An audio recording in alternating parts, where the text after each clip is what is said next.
Welcome back to the Real Power Podcast. We got another awesome guest today, Jimmy Huss. Jimmy is the owner of Optimum Influence, a media company based here in Rochester, New York, helping local businesses and individuals grow their brand and influence with photo and video. He was also a full-time world traveler a couple years back and has grown a YouTube channel to over 300,000 subscribers with over 46 million views on his channel. Absolutely insane. Very, very excited to have Jimmy on today. I've been following him for a while. I think he's been following us for a while. Absolutely. We've been seeing each other's stuff. He's crushing it. And the funny thing is, we're both kind of in the same industry, but my mindset has always been collaboration over competition. And I'm sure we'll talk about that today because there's just an abundance of work in the world, and there's business for everyone. And the more people and business owners I meet, the better. So I'm excited to hear Jimmy's story today and dive into his entrepreneurial journey. So Jimmy, thank you so much for being here today. Of course, man. It's going to be a good one. It's going to be a good one for sure. So let's start from the beginning of your journey. Take us back That's a long way back. Take us back to wherever you want to start, and give our audience the story. Yeah, so the photo and video situation, it was never a thought in my mind. It was never how I thought I was going to make a living, what I ever thought I was going to do. But I knew I wanted to experience things. When I was growing up, I wanted to do something different all the time. So I thought that the military was going to give that to me. Little did I know, after signing the contract and going to my first duty station, it's literally the same thing every single day. So it was completely wrong. But when I first got to my duty station, the very first place, it was Osan Air Base, South Korea. I got off the plane. I was like 21, 22 years old. And this lady just started screaming at me. I got there at like 2 a.m. She started screaming at me in Korean. It was the immigration lady. I didn't fill out the little purple slip when I got off the plane. I had no idea what she was saying, what she was trying to get me to do, but I loved every minute of it. At that moment, my first duty station, I fell in love with the unknown. Where am I? What am I doing? What are they saying? What am I going to eat? Where am I going to go next, And so, becoming comfortable in that unknown really became something I wanted to do. Yeah. So once I, went to my other two duty stations and got out of the military, at that point, I was just like, what am I going to do to make money, to travel? And I had no idea what that was going to be. I tried Forex trading, day trading. I lost a crap ton of money. I tried blogging a little bit. Of course, that takes a long time to get traction, so I didn't see any results in it at the beginning. And then finally, YouTube just started picking up at that point. It was when, vlogging had just became a thing. Back when you probably don't know him, but Christian LeBlanc, he's from Canada, from Vancouver, Canada. Yep. He was one of the very first fundamental trendsetters for traveling and vlogging. And what year was this? This was 4 years after the military, so probably 2017. Okay. And then from there, I just, went home, bought a camera, and I got on my first plane to Bali, Indonesia. And when I got to Bali, I was living in a homestay. I was, renting a scooter. I was plucking the feathers off the chickens because I had no money to live. And so I was actually keeping my budget around $150 to $200 a month. Wow. So that was accommodations, food, beer, scooter rentals, going out and seeing things, entering waterfalls were 10 cents, 20 cents. Crazy. And I just had a camera in my hand and I didn't know anything about it. I didn't know how to do it. I didn't know what was good, what was bad. And it was just a giant learning experience. And from that point on, I traveled to 10 countries in 4 years and I had $300 left in my bank account. And I was like, listen, I got enough money to get one-way ticket on the cheapest airline from Bangkok back to New York. And as soon as I got home, I was telling myself the whole plane ride home, I'm like, I have to, stop traveling. I have no money left. I'm not making any money. And as soon as I landed in Rochester, it was 6:45 in the morning. And I got a notification from YouTube. It's you're being monetized. And I was eating breakfast with my dad at the table and I was like, I can't stop now. I just hit that point. I've been, grinding for years, like like days and days of editing and shooting. Every single day I had a camera in my hand. Yeah. So now you're motivated. Yeah, so like I stayed here for a month and a half, and I got right back on a plane. And ever since that, like I hit 56 countries, and I had a camera in my hand every single day, traveling, talking to a camera. You know how funny you look as a foreigner walking around talking to a camera in your hand? Yep. But it's a little more common over there because it's cheaper to live. A lot of, people that are traveling internationally are starting to get on that trend. But then you come home to Rochester and you start talking to a camera in public, like walking through Wegmans, and like everybody is just staring at you. The cashiers, the workers, the people cashing out and shopping, like you are center of attention. So over there it was a little more accepted, and now it's more accepted here. I feel like, it took a long time for, everybody to kind of catch that trend and kind of catch up with it. Absolutely. So that's how your story began. And are you still doing the social media stuff today as well, even though you're not traveling, or is it all business now? Basically what happened is I was traveling full time, COVID hit. I got stuck in so many countries. Like I got stuck in Israel because I got COVID. They wouldn't let me out of Mexico. I had to like hand sanitize my feet and my hands going into the grocery store. So at that point I was like really in a bad mental place. Like my whole career, all the effort I put in for so many years was potentially gone. Like the business is gone. You can't get on a plane. You can't enter foreign countries. So I had no idea what I was going to do. So at that point I came home from Mexico after I got stuck there, and I was like, I have no idea what I'm going to do with my life. Like now I'm, mid-20s, no college. I went to college for like 2 years, but I didn't end up graduating. I went to the military, loved it, got out. Now what am I going to do? At that point, I didn't think I was good enough to, get hired by somebody. So I just put a post out online. Free photo shoots. I need models. Free photo shoots. I was doing everything I possibly could for free just to get exposure. Yep.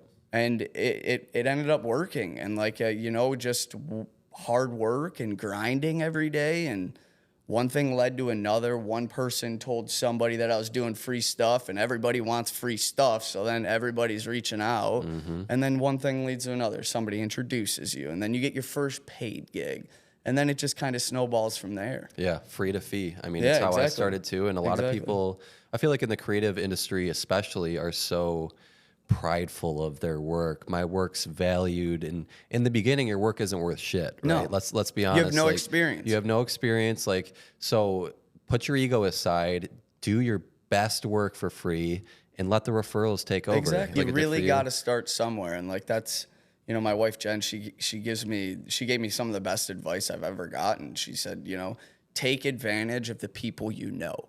Because the people that you know are more willing to hire you because they know you, whether your quality is the best in Rochester or the best in the world. If you take advantage of that, you will get there in the long run. Yes, because they like you as a person. Exactly. So they give you the opportunity. And everyone has a network. Like, go through your phone. I heard this tip from your friends, your family. Like, Alex Hormozy said this tip. He's like, go through your entire phone and text everyone, hey, just started this business. Do you know anyone? Not like, do you need these services, but do you know anyone looking for these? And if they do, they'll say, oh, I actually need them. Or no, I know a friend that needs them. Exactly. And just, that's the way to start right there. That's honestly the only way to start, unless you have some extensive marketing background or you have a boatload of money you just want to toss away and hope that it works. Yeah. It's the only way. It's It is. grinding and doing what you can to get that first referral. Yeah, and especially for the audience that, this podcast is really trying to target, which is those young, 20-year-olds who, they know they're an entrepreneur. They don't really know what path maybe they want to take yet, but they know they have it in them. And regardless of what business you're going towards, it's all the same fundamentally. You put your time in the beginning. If you don't have money, you have time. You put Yep. your sweat equity Exactly. in to build up that list, to build up those hustle. referrals, the hustle, and that'll take you. So your business today, Optimum Influence Media. Yeah. Can you give a quick overview of what you guys do, who you are? Yeah, so we like to say we're kind of like the unicorn because we do, most people either specialize in commercial production or they're photographers and they do like family events and, weddings. We're like that unicorn because we do personal, commercial, and weddings. It all started with weddings, but then it led to, networking with people that own businesses. And then I've just really learned a style of filming that was kind of unique. It's something you really can't do in the edit, but it's more or less in-camera filming. Yep. And so, yeah, we handle everything from personal family moments to Super Bowl commercials. That's sick, dude. Yeah, I love it. it's really unique. Their work is sick, by the way. Check out their Instagram and doing really, really good stuff. Let's talk about this because I think this is a really important point, especially for creatives. When you're trying to grow any creative business, photography and videography in this case, you need to have both the skill set of being a creative, but also being a business owner. Yeah. And I learned that firsthand. And I actually was not the creative. I learned very basic camera skills to get my business going, and then quickly hired a team that was better than me creatively so that I could handle the business side. Exactly. So for you, you're more the opposite. You're the creative, right? 100% the opposite. Talk about how now, as you're continuing to grow this thing, you manage the difference between being a creative and being a business owner, because you need both to really grow it, right? Yeah, you do. I mean, I went to school for that, a year and a half, 2 years for business administration. I've always been that entrepreneur where I, always wanted to work for myself, doing whatever I can to buy and sell things and, mark up things. But I didn't know leadership. I didn't know how to talk to people. That was really the hardest part. And it still is very difficult for me because I just like having a camera in my hand. Yeah. But I know that if I do what I say I'm going to do and I treat people the right way, it will work out. You just have to learn as you go. Mistakes lead to learning. Yep. And learning leads to development. And so it's something I still struggle with. That's why, my wife's my business partner. She's phenomenal at business, phenomenal at marketing. And she kind of helps guide me through the process. I mean, we're in 2024. Running a business and talking to people nowadays is significantly different than what it was years ago. My family's farm raised and born like farmers, mechanics. It's that grind, the hustle, the hard work, the long days. Yep. And so honestly, I'm still learning that whole leadership aspect of it. But I know if I constantly put in the most amount of effort and do everything I can, that the rest will come. That's it right there. And it's the point you made about taking care of your clients. Yeah. And treating every client like it's your only client. Exactly. That's the mindset I have, continue to have, even after having hundreds of clients. It's like, if I treat this new person who's coming into our business who doesn't know anything about us, they might because of marketing and stuff, but if you take that approach of, if I don't get this client, my business is going to fail, and it's not, because you have lots of clients. But everybody thinks that though, because every small problem seems like the end of the world. True. And that's what keeps me up at night, right? Yeah, right. It's what keeps everybody up at night. But as long as you do what's right, you'll be good. And again, it's like everyone tells their friends when they have a great experience. Exactly. So your current team right now, what does it look like? Yeah, so we have a couple part-time photographers. We have a full-time photographer, myself, 10 editors, and then my wife handles all the business development and paid advertising. Beautiful. So that's what she specializes in, and it's a completely different sector that we've kind of launched into in the last couple years, because what good is content if you don't know how to use it, right? Every algorithm loves content, fresh content, but to pair that with unique trend-setting advertising and paid advertising, it's really a sweet spot. Absolutely. I want to talk about your 10 editors because that sparked my interest. Yeah. Are they overseas? Where are your Yeah, editors? so some of them are local, to the United States. Some of them are overseas, but I've handpicked them throughout the years of traveling. And so I've met a lot of creatives over the years and just worked well with certain people and You know, certain editors work well for a little bit of time. So it's kind of one of those things you kind of have to keep having. You have to keep developing that team because everybody's life changes. Absolutely. Some people love things for a certain amount of time and then they change interests and they don't like it. But, you know, if you're constantly trying to grow and develop your business and your sections of business, because you have to have a strategic plan. Yep. Like, because if you don't have a plan and a system in place, you're never going to be able to scale and you're never going to have a personal life. How do you find great people, like editors? Like, what does your vetting process look like to be able to know, like, oh, they're going to be a good fit for our team? Yeah, so it's portfolios. It's working one-on-one with them, understanding how they talk to people, because you have to be able to, like, not only editors, but videographers and photographers. If you have somebody that has zero personality, they can be the most talented person in the world. And like I always say this, you don't have to be the best at what you do, but you have to have the best marketing. Yes. We've learned that. Yeah. Yeah. Everybody learns. There's always going to be somebody better, whether it's in your own city, in another city across the United States, another country across the world. There's always going to be somebody better. You take inspiration and you just constantly learn and adapt, but you're never going to be able to replace that personal side of things. Like AI is never going to replace us because it's never going to be able to talk to people, make people comfortable, guide people, present themselves professionally. It's more than just the skill. It's the person itself. It's everything. And like my team, there is only one person that had prior camera experience, which just goes to show, like, we're building a media company and I had zero camera experience. My brother had zero camera experience. And like, I just wanted to find good people that I could train the skills, because you can train people anything really. And you're teaching them a career. Like whether they stay here with you or they move on to something else, they're learning a valuable skill that in today's day and age will make you more money than sometimes being an architect. Like legitimately. The opportunity, especially with the internet and social media, it is endless. Exactly. It's endless. And there's so much business to go around. Like, you don't have to be this competitive one-line person in Rochester where you like don't collaborate with anybody. Because if you have a studio, if you have a table and a backdrop, you can do product shoots in your living room. You can do them in your bedroom. I see the most phenomenal creators that are literally right next to their bedside with a folding table and a backdrop. It's a beautiful thing. It's crazy. It's awesome. And the barrier to entry is significantly lower. Like, you don't have to have this massive truck, this massive, computer, spray foam insulation, like, it's a camera and it's willingness to work. Yeah, and there's no excuse. Like, there is literally no excuse now.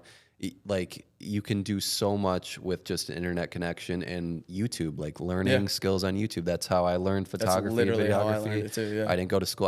I went to RAT, but I didn't get the photography degree. I always say I learned work ethic in college. Obviously, I wish I didn't go into like debt to learn that work ethic, but I think there's something to be said for number one, going to school for a degree that is going to be a good investment. Like, don't That's go. why I didn't finish. Don't go major in English or history. Like, you can learn that wherever you want. Like, and that's not a jab at anyone, but doctors, lawyers, engineers, sure, you need architects, that degree. Architects, like, you need a degree for that. Yeah, and I think culture is changing now to where, like, the younger generation is realizing college isn't everything that it used to be, right? It was a standard, right? It was just something that everybody said you had to do. And if you didn't do it, you were like looked down upon. You were a black sheep. Yeah. Like, I don't know how, but my dad has supported me through like the whole creator. Like, when I looked at him and said, hey, I'm going to spend the only money I have on a camera and I've never picked up a camera. And by the way, I'm leaving for 6 years to travel the world. I'd FaceTime him every day and he'd be like, I'd be in a market plucking feathers off a chicken just to cook dinner. Like, I don't know how he supported me, but like, some people do. Some parents do. Good really just stand by them, and it works out if you put in the work. Yeah, and that's good for your dad, because not every parent is like that. No, they have this standard that they expect. And because it's all they know too. Yeah. They grew up that way, right? So let's say I'm a young, creative entrepreneur. I want to start a business similar to Jimmy, similar to Cam. Yeah.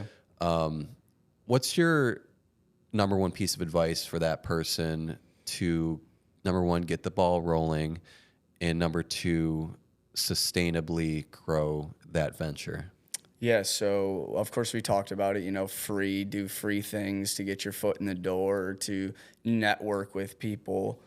But there's always going to be, there's a lot of advice I could give. For the next generation, never give up. When things get really difficult and they get really hard, because they're gonna. Which they will. They're absolutely gonna, and it's probably gonna happen like a lot more than you think. Yep. Because every problem seems like the end of the world when it's your livelihood. Yeah. Right? Yep. But never give up and just put your head down and grind. Like when you think that things are tough, they're tough. They're gonna get harder, but as long as you keep putting in the work, you'll be good. Yep. Don't burn bridges.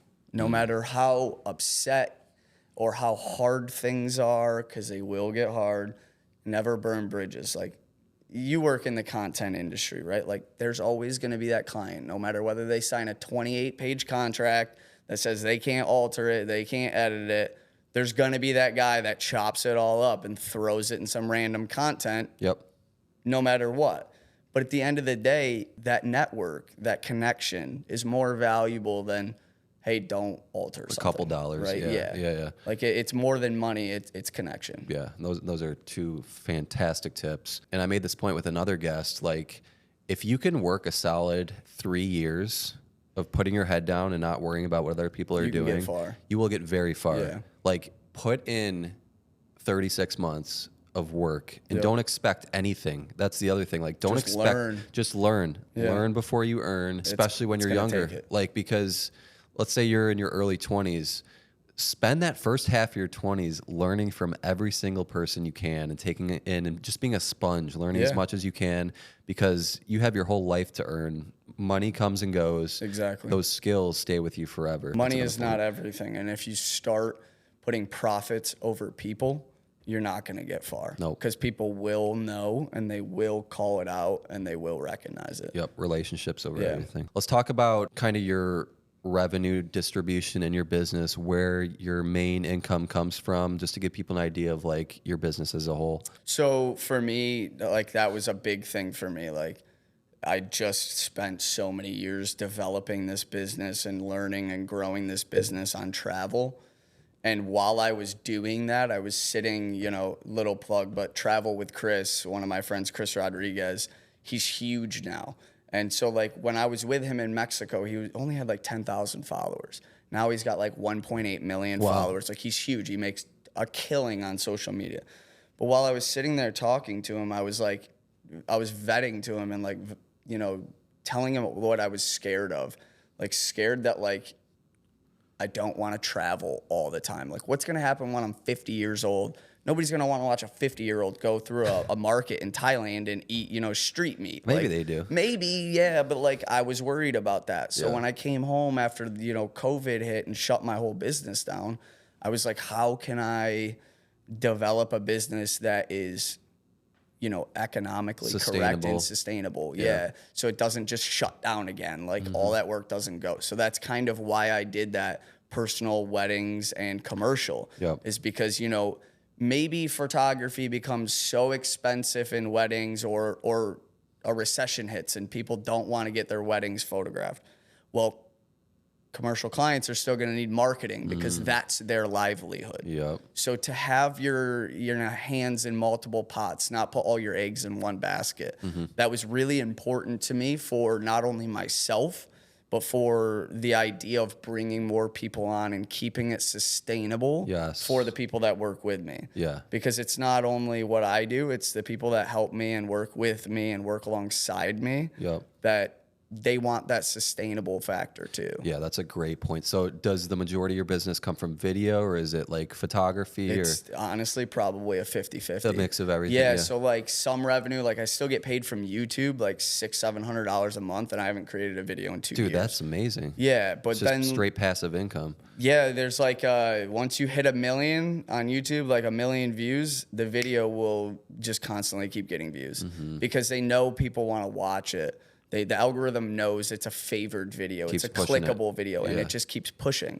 And that's why, like, consistency is key in the entrepreneurial, like, social media side of things, because one day a video from 5 years ago could just pop, and like all of a sudden you're getting hundreds of thousands of views in 24 hours. Yeah. And you're like, what? I was sitting in my kitchen talking to a camera. Yeah. But something in that video caused a reaction. It caused a momentum kick. And once that momentum kicks in, it's really just a momentum game. That's crazy. Yeah. It really is. It's in like the fact that you can do all that work up front and see the fruits of your labor years and years later. down the line. Like, that's a beautiful thing that really the internet is. has created. It really it's is. so cool. And that's why I'm really starting to pour into my personal brand and trying to build that up, because I think anyone, regardless of what you're doing as an entrepreneur, building a personal brand for yourself is one of the best assets that you can have. Everybody has a voice, and somebody wants to hear it. Yep. Whether you think it's stupid or you think nobody wants to hear it, somebody in the world will relate to what you're saying. Your story. Yep. Somebody, no matter what whether it's a hard time and you're going through something rough, or it's the best thing that's ever happened to you in your life and career, somebody will relate and resonate with that. The other point I wanted to make, about diversifying your income streams as a business and not putting all your eggs in one basket. I'm following the same thing. Our core business is in real estate. That's how we started. That's how we grew. Now we're branching off into local business and commercial production. So I think that's such a key point if you're especially growing an agency, growing a videography, photography business. Like, don't just rely on one industry for your livelihood. Exactly.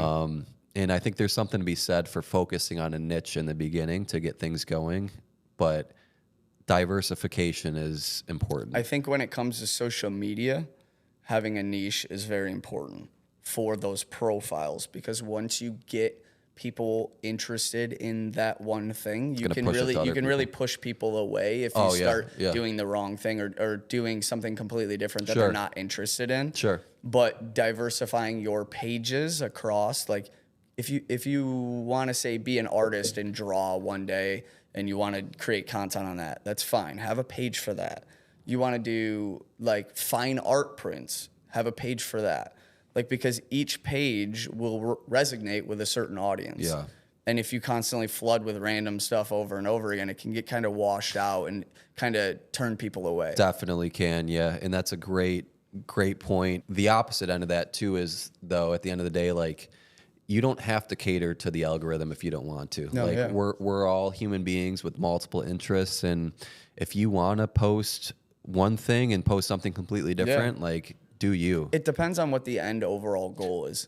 And that's really important to the planning process, because the planning process is essential to know where you're going to go. Like, you always have to have a 5-year plan, a 10-year plan, a 15-year plan. Like, nobody knows what they're going to do in 10 years. Yeah.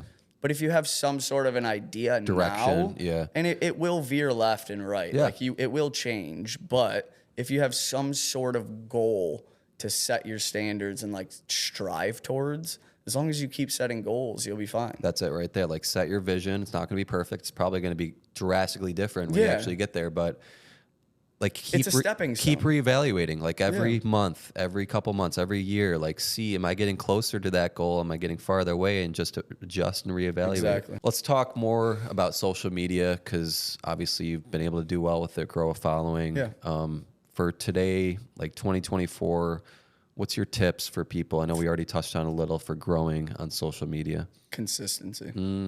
Consistency is key. It's literally the most valuable thing. You know, I follow the creator of Instagram, the guy that literally created Instagram, and it changes all the time. Like, you'll be in the back end of Instagram, and like one day there's going to be topics. Well, now if you go to post a reel, those topic sections are gone. Like, people say hashtags. Hashtags were important years ago. Now they're not so much anymore. They don't. He literally got on camera and said they don't do anything. I saw that. Yeah. I mean, and you have to know what's changing, what's developing, because if you're not on the platform, I think that's what made us, so unique, is one, like, that proof of concept, because I did it on social media. I made a living off of it for so many years. But the fact of the matter is if you're not on that platform and you're just out here creating Canva graphics and slapping them on social media, it's not going to work. Yeah. Like, you need to have a personal, relatable side of things, because that's what people resonate with now. And that doesn't mean like in 5 years it's going to be the same. It could be completely different.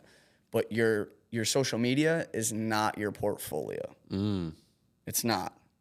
It is a place to share work. It is a place to share your story, to share your thoughts. Yeah. But it doesn't have to be extremely curated. And I think a lot of, especially in our industry, people want it to be nice and pretty. Exactly. Like, I was never one of those people. There's always those apps where you can like line up your profile grid and see what. I was never one of those Me people. neither. Like, Me neither. I'm not gonna spend 2 hours shuffling posts around left and right because it looks better on a home screen. Yeah. 90% of the people that go to your social media page, they're not gonna be like, oh, the picture looks good, or the overall grid looks good. They're gonna click on it and they're gonna watch the content, or they're gonna catch you in the the feed, and they're gonna see your content there. Yeah. It doesn't have to be this curated, perfect product. That's what, makes people not take action. Exactly. Too. They want it to be perfect. Exactly. Whereas like, if you just have the mindset of, I don't really care if it's as polished and like professional, like I'm just going to get my message out there and see what works and iterate and keep doing it, be consistent. Like, although it does take time, whether it's, off topic post or this curated post, every social media page or profile, it does take a lot of effort. Each platform, each profile, it is a job. Yeah. Like, legitimately a job. If you want to be successful on social media, you have to be on the platform a lot. I mean, that's why there's positions, social media manager in companies. Like, people do it full time. And how about your opinion on like taking that attention off of social media, maybe building an email list? Like, how do you feel about, because one day, like YouTube, Instagram, it could just go shut down, and that was my biggest fear. It's all gone. Like, so what did you do anything to like mitigate that, or? Yeah, so like, I like to say it's not one avenue that creates success. It's multiple things that create success, right? Like, you can't just be on social media on Facebook alone and think that you're going to become successful or make a living off just Facebook. Or you can't just have a Google page and expect that's going to be your main revenue stream, right? Like, you always want to keep the doors open and diversify your audience as well as your streams. Yes. Because together it creates a successful company. Right. But individually, you'll still be grinding all day, every day. Yeah. If you're focusing on just one thing. So when you're creating content, create a free checklist or a free guide. But in order to get that guide, you got to get your email. Yeah. Well, then at that point, you're now collecting multiple different. Somebody might not look at that same Facebook page they watched 10 years ago, but you have their email to reach out to them and retarget them. Yep, that's it. So it's just like what you decide to do with your life or with your business. You got to diversify. Yep. You have to have multiple streams. Love it. What's been your biggest challenge as an entrepreneur? Myself. Okay, elaborate on that. I'm a military guy. My family's old farmers and mechanics. Like, I'm a very straight, blunt to the point person, and that doesn't work with everybody. People don't resonate with that. Like, some people do, some people don't. Like, I want to say like 60 or 70% of our commercial marketing clients are veterans. And I don't think that's coincidence, by luck. Yeah. I think that's because, one, I'm straight to the point. I tell them how it is. Like, this is what I think will work. This is the strategic plan behind it. And some people love that, but then it turns other people off. And that's why I got my wife. No, she's phenomenal at talking to people, and I have a lot to learn. I was holding myself back because I don't have those leadership skills. I don't have those communication skills. I just know what I like doing, and I know the grind that goes into it. Yeah. And like, I'm a 12-hour-a-day guy. Like, I wake up at 7 and I won't get home until 7, 8, 9 p.m. Yeah. I will work all day, every day, but it's not always the most smart way to go about it. It's not always the smartest way to go about it. Sure. it can really be detrimental in a way. Yeah. And so like hard work, you have to really learn that hard work isn't everything. And you have to be able to build the system in place and find what people are better at than you. Yep. And bring those people in to help support you. That's it right there. And like, we're all human. Like, no one's good at everything. No, And you can't do everything the best. you can't get down on yourself for not having those skills. Number one, you can learn those skills. Yeah. Number two, like you just said, you can surround yourself with people who have those skills. Yeah. So focus on what your superpower is for you, like being able to grind, What you right? love. What you love doing. Like, Because- yeah, what do you love doing? Yeah, because Yep. when you love what you do and you find what you love, it's not work. You can do it all day long. You can do it all day, every day. Yep. I was just telling you with this podcast, that's how I feel right now. It's like when I'm working on it, it doesn't feel like work at all. And I No. can work on it for hours. So Yeah. find that thing and then build the people around you to scale The it. team, yeah. The team. Let's talk about mindset as an entrepreneur. Because in my opinion, no matter what you're doing, you need a strong mind. Your mind has to be in check. What do you do in your personal life, maybe habits, routines, to I work. help build a strong mindset? Yeah, so it's really hard. It's gonna get hard. Like mentally, it's defeating. It's draining. It's difficult. But it's worth it. Yeah. Because if you find what you love doing, then no matter how hard it gets, you're still gonna love what you do. You'll push through it. Yeah, but it's a lonely road. Like being an entrepreneur is very, very lonely at the beginning. Until you have a team, until you find those people and you can co-work with people. Like it's especially traveling, like it was a very lonely situation because you meet people that you love and you hang out with and you resonate with and you connect with, and then 3 days later they're gone. Yeah. And I feel like the military kind of helped me with that because it's the same thing. You know, your new duty station, you arrive, you're either there 2 years, a year, 4 years. I just had a friend from the military call me the other day. He's like, things are hard. He's like, I want to come see you. I haven't seen the kid in 8-9 years, but when I do see him, it's going to be like I never left, right? Yeah. It's going to be like it's the same it was when I left. Yeah. Mentally, be prepared for it to get difficult. There's always going to be those hurdles you got to get over, but it's the bigger picture. Yep. Yeah. It's seeing the bigger picture and understanding what resources you have at your fingertips to help solve those problems. 100%. Yeah. And I think like the hardest part, to your point, like is those first couple of years because you take the leap and you're in this unknown like feeling. You're no longer normal, like everyone who has a normal job. It's really hard to like connect with people because they don't understand that. And you're not to the point where like you're connecting with other entrepreneurs because you haven't done anything yet. So you're in this like space in between, and that can be very anxiety inducing. And I went through it. I'm sure you went through it. Like, I mean, we still go through it. We still, even though you have the support, like there still are points in time where people are busy. People have things. Everybody has their own life. Everybody's got things going on. But as long as you find your resources and the people you can connect with, lean on the people closest to you. Yeah, 100%, and see the bigger picture, like you said, because that's if you keep your eyes on the end goal, not even the end goal, but like the journey of getting there and the process of getting there. If you fall in love with that, that'll carry you through anything. Exactly. And I guess to kind of good segue into this, like, what's your why? Like, what keeps you motivated to keep doing everything you're doing? Is it just passion, or is it? It's 100% passion. Like at first, it started with just a way to make money, a way to survive, a way to do something while traveling that was sustainable. And it quickly turned into once I started learning the aspects, the composition, the color grading, the editing.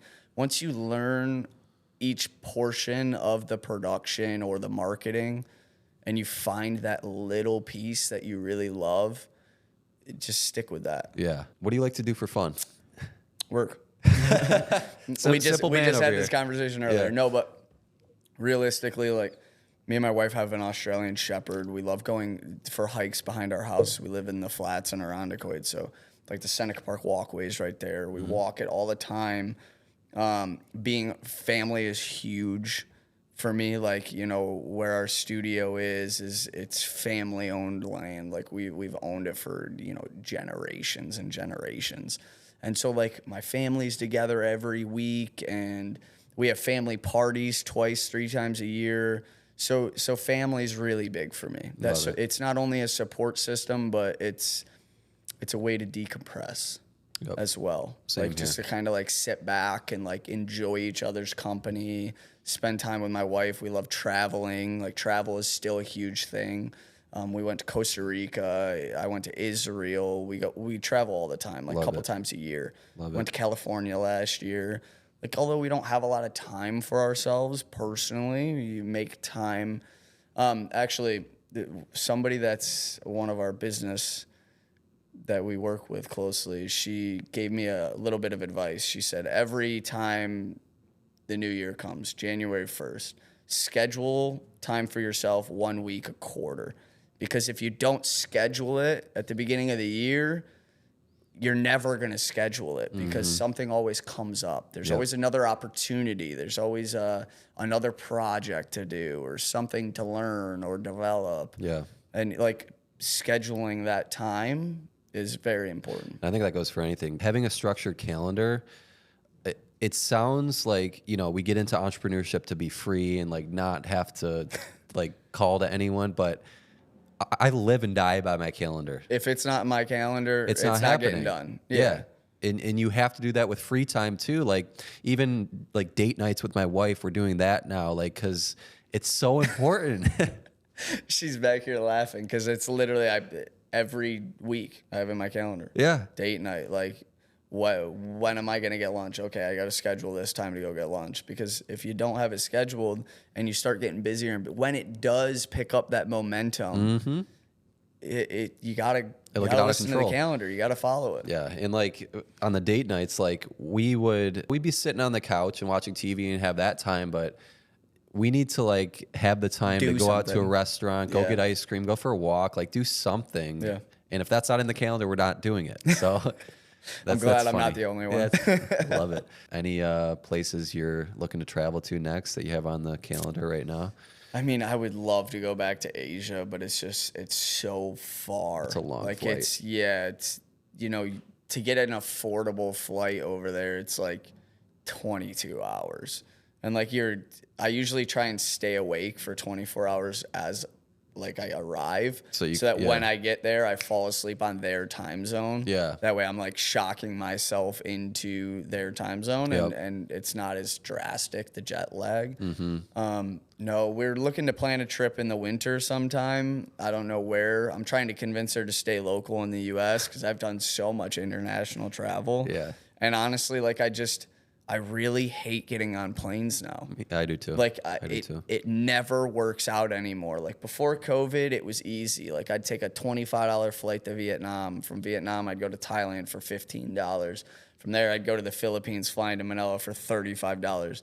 Now it's $300-$400 a flight, and it's never on time. You're always delayed, missing connecting flights, stuck in hotels, stuck in airports, and it's just the customer service in the airline industry, they're just constantly beat down because of like the bigger picture of the company. Yeah. And like they're just not happy to be there most of the time, and it's very it's a shit show. it's really not enjoyable. You know what the solution to that is? Just work harder and fly private, or I wish buy a jet or something. I wish one day. No, I want to do like Washington D.C. I've never been to Washington D.C. as a vet. Like I'd love to see, you know, the Capitol and the War Memorial and everything. I went when I was younger, but it was very hot and it was just miserable walking around. So and I was a young kid, so I didn't appreciate it. So I don't like cherry blossom season and like in DC, it would be beautiful. Yeah, absolutely. We just got back from California, actually. We were in LA for a little bit and then Carmel, California. Yep. Played golf on this pristine Pebble? course. Not Pebble, it was in the Pebble area,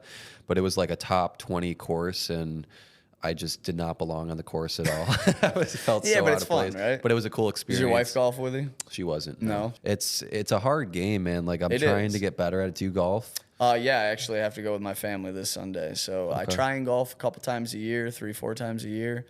I've never done like, groups or tournaments or anything, but like I enjoy going out with my friends, having a couple beers, and Absolutely. shooting golf. That's what it's all about. Yeah, it's more about the break from the phone, the break from media, the break from like constantly go, go, go. Golf is a slower sport, so it forces you to slow down and really take things in. Until you start hitting it in the woods and then you get all frustrated with yourself. Left, right, left, right. Yeah, exactly. Goals for the future. Where do you see yourself, your company going in the next couple of years? Yeah, so we have developed a really unique space. So we have a 2,000 square foot production studio with 17 acres designed for outdoor photo sets.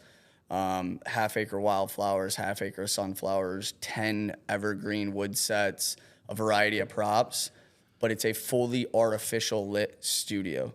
So my goal in the next 5 years is to build a 5,000 square foot studio on the same property, but all natural light. So sick. So man. sunlights, big windows, airy spaces. Being an artificial light photographer, it's very difficult. It's very technical. Like you got to really know what you're doing in order to get that right final product. And it scares new photographers from coming in. So the overall goal is to, have a place that whether you're a beginner or an experienced photographer, it's the place you want to be. I love it. In the space, like I said, man, incredible job with I it. appreciate it. It's been a long time coming. Yep, I'm sure. It's the grand opening is end of this month. You want to plug that for people? Yeah, so we're having a grand opening August 27th from 5 to 9 p.m. in Penfield, New York. Optimum Influence Media. We will be doing, it's catered. We have a DJ. We have 3 photographers driving around a golf cart. So whether you're a photographer, business owner, or just an entrepreneur, or somebody that just wants to see the property, stop out. You can bring your family. You can bring your friends. You can bring a model if you're a photographer. All the sets will be set up. We'll have every prop we own, from an 1810 doctor's carriage, 1949 Ford F1. We have a 48 Farmall tractor. Like we have everything, everywhere, all set up, designed based off of the time of day and the light. So where the sun is specifically positioned at that time of day depends on the set you want to choose. But if you guys come, enjoy the food, enjoy the drinks, enjoy the music, get chauffeured around the property, and get your photos taken. Love it, man. It's going to be a party. Yeah, it's going to be a great time. Jimmy, thank you so much for being here course, today, man. man. This has been amazing. I think it's going to bring a lot of value to especially young creatives looking to build something for themselves. And like I said, it's just been cool to see your journey and continue to watch you grow. It's a very unique journey, definitely, but anything is possible. Like everybody has the same resources. You don't have to go to RIT or go to this film school to be successful. You just have to be willing to put in the work. The opportunity is endless, like we said, and I'm sure there will be some collaboration between us in the future, and I can't thank you enough for coming on today. So where can people connect with you? Plug your social media real quick so they can follow everything. Yeah, so Optimum Influence Media is Instagram, Facebook, website, Google page. Then I have my personal pages, but we have a new page, OIM Studios, OIM_studios. That's the studio. You can see the property before you come. But yeah, just follow along and learn. Follow along, man. All right, guys, thank you so much for tuning in today. Hopefully the show was valuable. If it was, please share with a friend, a fellow entrepreneur. And subscribe. And subscribe. I haven't said that in any of my shows yet. Yeah, I'll get it for you. I've been doing it a long time. Subscribe to the show. We will catch you in the next one. All right, guys, take care. Peace. See you.